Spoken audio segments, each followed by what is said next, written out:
13 अक्टूबर सन 2023 भारत के एक स्टेट के एक मुख्यमंत्री ने बयान जारी किया कि जो भी फिलिस्तीन के समर्थन में बयान जारी करेगा या फिलिस्तीन के साथ खड़ा होगा उसके खिलाफ कार्रवाई की जाएगी। उन मुख्यमंत्री साहब को लगता है कि जो लोग फिलिस्तीन का समर्थन कर रहे हैं वो आतंकवाद के समर्थक हैं। ऐसा नहीं है सर। जो लोग फिलिस्तीन का समर्थन कर रहे हैं, फिलिस्तीन के साथ खड़े हैं, जो लोग फिलिस्तीन के हक की बात कर रहे हैं, वो दरअसल इंसानियत के समर्थक हैं। मैं आज आपको बताना चाहता हूं कि पूरे हिंदुस्तान में जो मीडिया एक परसेप्शन कायम कर रहा है कि जो लोग फिलिस्तीन का समर्थन कर रहे हैं, जो लोग फिलिस्तीन के हक की बात कर रहे हैं, मीडिया उनसे चीख चीख के सवाल पूछ रहा है कि बताओ हमास के साथ हो। फिलिस्तीन के साथ अगर आदमी ने कहा तो कहता हमास के साथ हो। ये मीडिया एक परसेप्शन कायम कर रहा है। मैं आपको बताना चाह रहा हूं कि हमास क्या है, हमास कौन है, हमास कहां से आया, हमास कब आया, हमास की सच्चाई क्या है, सुनिए।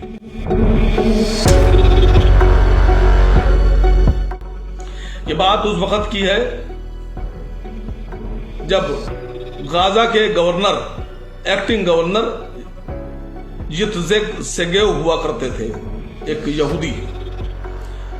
यित्जेक सेगेव जो एक्टिंग गवर्नर थे 1980 के दशक के, वो बोल रहे हैं कि उन्होंने 1980 के दशक में न्यूयॉर्क टाइम्स के एक रिपोर्टर को यह बयान दिया। क्या बयान दिया? उन्होंने कहा कि फिलिस्तीन के लोग पीस चाहते हैं, शांति चाहते हैं। फिलिस्तीन के लोग एक आजाद राष्ट्र चाहते हैं और वो पीस चाहते हैं, इसलिए उनको पीस ना देना पड़े।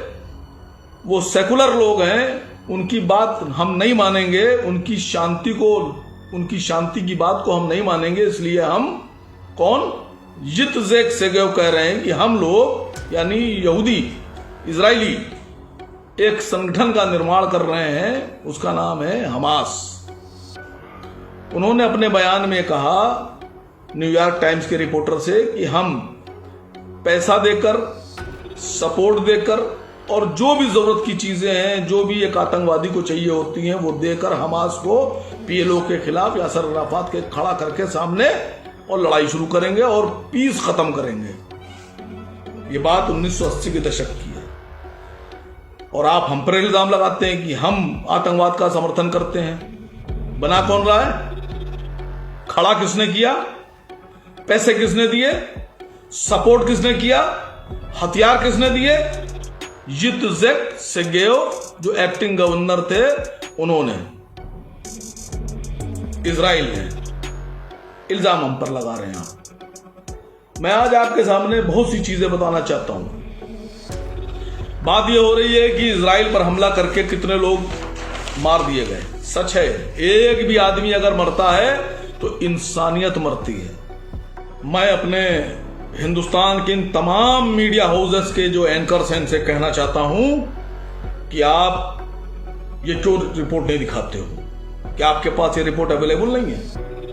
मैं बता रहा हूं कब, किस सन में, किस साल में फिलिस्तीन को कितनी जानों का नुकसान हुआ, कितने फिलिस्तीनी शहीद हुए और कितनी जानों का नुकसान इजराइल को हुआ। 2008 853 इजरायली मारे गए, 3200 फिलिस्तीनी मारे गए। 2009 में 123 इजरायली मारे गए, 7460 फिलिस्तीनी मारे गए। 2014 में 2796 इजरायली मारे गए, 19807 फिलिस्तीनी मारे गए। 2015 में 339 इजरायली मारे गए और फिलिस्तीनियों को 14,813 फिलिस्तीनियों को अपनी जान से हाथ धोना पड़ा। 2018 में 130 यहूदी मारे गए, फिलिस्तीनी इजराइल के लोग मारे गए। और उसके बाद जो हमला किया, एयर रेड्स डाली, रॉकेट दागे इजराइल ने गाजा पट्टी पर, तो पता कितने लोग मारे गए थे 130 के बदले में? 31,558 मुसलमान फिलिस्तीनी मारे गए। ये क्यों नहीं दिखाते हैं यहां? 2019 में 133 इजरायली मारे गए और फिर पलटकर जो इजराइल ने हमला किया, रॉकेट दागे, हवाई हमला किया, तो अभी की बात है, उसमें 15,628 फिलिस्तीनी मुसलमानों को शहीद कर दिया गया। और फिर 2023 चल रहा है, ये 2020 तक का मैंने आंकड़ा दिया। क्या आप लोग के पास ये आंकड़े नहीं है? बिल्कुल होंगे। आप इजराइल का पक्ष ले रहे हो तो आपको बताना होगा कि आप इजराइल का पक्ष क्यों ले रहे हो। आपको अपनी बात साबित करना होगी, खाली मुंह से कहने से नहीं होता है। आप हमें साबित कर दो, हम आपकी बात मान लेंगे कि इजरायली मजलूम है। हम आपको बता रहे हैं, जिस गाजा पट्टी का हम लोग सपोर्ट कर रहे हैं फिलिस्तीनियों का, उस गाजा पट्टी की हकीकत और असलियत पूरी दुनिया की मीडिया सामने नहीं रखती है, लेकिन फिर भी खबरें दबी नहीं रहती हैं, सामने आ जाती हैं। आपको पता है गाजा का जो एरिया है उसका पूरा कंट्रोल इजराइल के हाथ में है। ना तो इजराइल के किसी बॉर्डर से कहीं से भी इजरायली नहीं चाहते हैं कि कोई फिलिस्तीनी जो गाजा में रह रहा है बाहर आए। ना वो बाहर आ सकते हैं, ना वहां कोई अंदर जा सकता है, ना गाजा के लोग पानी से कहीं जा सकते हैं, ना वहां वो हवाई जहाज से कहीं जा सकते हैं, ना वो कोई कारोबार कर सकते हैं। पूरा का पूरा कैद करके जेल बना के रखा है इजराइल ने। ये आप क्यों नहीं दिखाते हैं? मैं इंडियन मीडिया से कह रहा हूं कि आप इस बात को क्यों छुपाए हुए हैं कि पूरा बॉर्डर लॉक करने के बाद इजराइल खाना खुद भेजता है उनको, कहीं और से वो खाना भी नहीं ला सकते। पानी की सप्लाई भी इजराइल ही करता था, वो पीते हैं। आपको पता है जो पानी इजराइल की तरफ से गाजा के वासियों को, फिलिस्तीनियों को दिया जाता है, वो ऐसा पानी है जिसके बारे में यूनाइटेड नेशन कहता है कि वो पीने योग्य नहीं है, कंटेमिनेटेड वाटर। ऐसा पानी जिसके बारे में कहा जाता है कि वो पानी अगर कोई पिएगा तो गारंटी के साथ पीने वाले को कोई ना कोई बीमारी मिलेगी ही मिलेगी। ऐसा पानी सप्लाई करते हैं इंसानों को। आपको पता है यूनाइटेड नेशन की रिपोर्ट है कि जो गाजा के लोग हैं उनको जो खाना सप्लाई किया जाता है, वो खाना उतनी कैलोरी दी जाती है कि जिससे वो कमजोर हो जाएं। पूरी दुनिया से जो मदद के तौर पर खाना भेजा जाता है वो इजराइल खुद ले लेता है और उसके बाद में सिर्फ उतना खाना भेजता है कि जितनी, अगर किसी आदमी को 2 रोटी की जरूरत है तो उसको 1 रोटी दी जाती है, 1.5 रोटी दी जाती है। पेट भर खाना नहीं मिलता, बाकी खुद इस्तेमाल कर लेता है वो।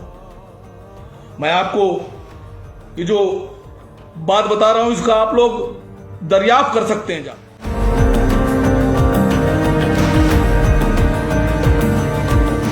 मैं बहुत अफसोस के साथ ये बात बताना चाह रहा हूं।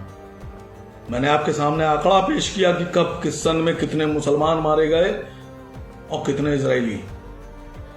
मैं आपसे पूछना चाहता हूं कि इजरायली गवर्नमेंट, जिनको आप बहुत सेकुलर गवर्नमेंट कह रहे हैं, वो कई बार गाजा में फास्फोरस बम का इस्तेमाल कर चुके हैं। व्हाइट फास्फोरस बम पूरी दुनिया में प्रतिबंधित है, यूनाइटेड नेशन ने उसको बैन कर रखा है। व्हाइट फास्फोरस बम हमारे बहुत से भाई नहीं जानते होंगे, लेकिन आप तो जानते हैं, मीडिया हाउस वाले लोग जानते हैं। व्हाइट फास्फोरस बम कि जब वो फटता है तो अगर उसकी एक रेजा भी इंसानी जिस्म के टच में या उसके कांटेक्ट में आ जाता है तो पूरे इंसान की जो बॉडी की खाल है उसको जला देता है। और वो आदमी कितनी तकलीफ से मरता है, आपको सोचिए कि पूरी खाल ऊपर से जल रही है, वो आदमी कैसे मरता होगा।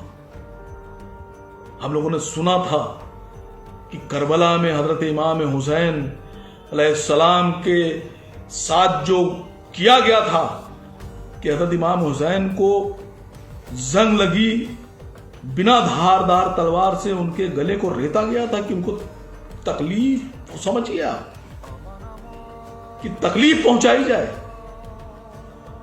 यहां फिलिस्तीन के मुसलमानों के ऊपर फास्फोरस बम इसलिए छोड़ा जा रहा है कि वो मरे तो, लेकिन उनके तकलीफ की इंतहा समझिए आप, उनके पूरे बदन की खाल जल जाए। आप लोग इस पर नहीं बोल रहे हैं। इस लड़ाई में भी अभी जो हुई इसमें भी फास्फोरस बम का इस्तेमाल हुआ, ये रिपोर्ट आई है। क्यों नहीं बोल रहे हैं आप लोग? मैं बता रहा हूं आपसे कि वेस्ट बैंक, वहां तो हमास नाम की बला नहीं है। आपको पता है इजरायली गवर्नमेंट क्या कर रही है वेस्ट बैंक में? यहूदियों को लाखों रुपए देती है, उनके मकान बनवाती है। कैसे बनवाती है?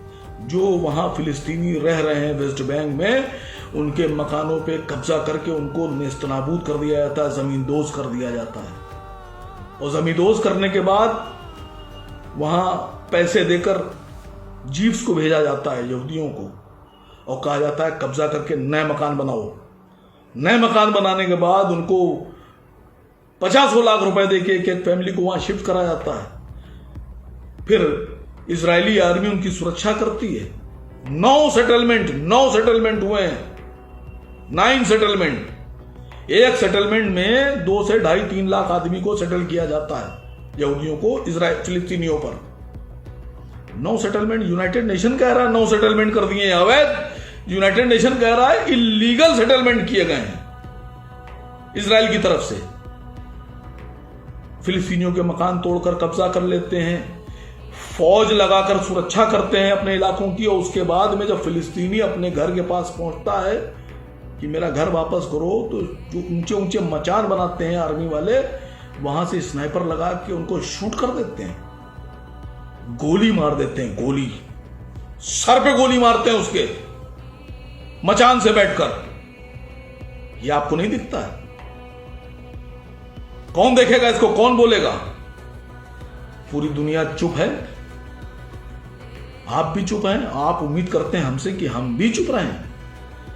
हम कुछ नहीं कर सकते हैं, कम से कम एक मॉरली सपोर्ट तो कर सकते हैं। और जो अभी की बता रहा हूं आपसे बयान, ये 9 अक्टूबर का बयान है शायद, जो डिफेंस मिनिस्टर है इजराइल का, योव गैलेंट, उसने एक बहुत ही खतरनाक बयान जारी किया। उसने कहा कि हम गाजा को जमींदोज कर देंगे, प्लान कर देंगे, उस पर कब्जा करेंगे। उसने कहा, योव गैलेंट एक डिफेंस मिनिस्टर, आतंकवादियों की ऐसी भाषा नहीं होती है इतनी खतरनाक जितनी एक डिफेंस मिनिस्टर बोल रहा है। योव गैलेंट बोल रहा है कि हम गाजा में न खाना दे जाने देंगे, न पानी जाने देंगे, न बिजली जाने देंगे, न दवाओं की सप्लाई होने देंगे, और इनको जानवरों की तरह मार देंगे, इनकी जिंदगी नरक कर देंगे। ये एक डिफेंस मिनिस्टर की भाषा होती है। और उसके बाद में आप लोग कह रहे हैं कि हम आतंकवाद का समर्थन कर रहे हैं। अपने गिरेबानों में झांकिए और देखिए कि कौन आतंकवाद का सपोर्ट कर रहा है, कौन कर रहा है आतंकवाद का सपोर्ट। ये बात आपको जानना होगी। आज पूरी दुनिया में मुसलमान एक सवाल पूछ रहा है, पूरी दुनिया के मुसलमानों के जबान पर एक सवाल है कि क्या दुनिया के लोगों को जुल्म नहीं दिखता है? क्या दुनिया के लोग ये नहीं जानते हैं कि जालिम कौन है, खड़ा किसके साथ होना है? तो मेरे भाई, एक बात बहुत दुख के साथ बोल रहा हूं कि जो उनके दोस्त हैं वो ऐसे हैं कि जब उनको जरूरत पड़ती है तो उनके दोस्त उनके लिए बड़े बड़े वारशिप, बड़े बड़े हथियार, बारूद और पैसा उनकी मदद के लिए भेजते हैं।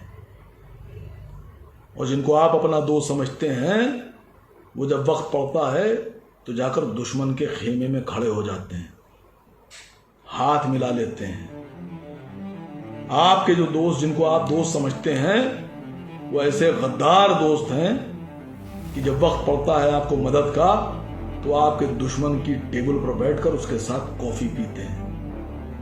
आपसे जबान से कुछ कहते हैं, लेकिन आपके पीठ के पीछे आपके दुश्मनों के साथ मौज करते हैं और सेटलमेंट करते हैं। इस बात को सोचिए कि कौन आपका दोस्त और कौन आपका दुश्मन।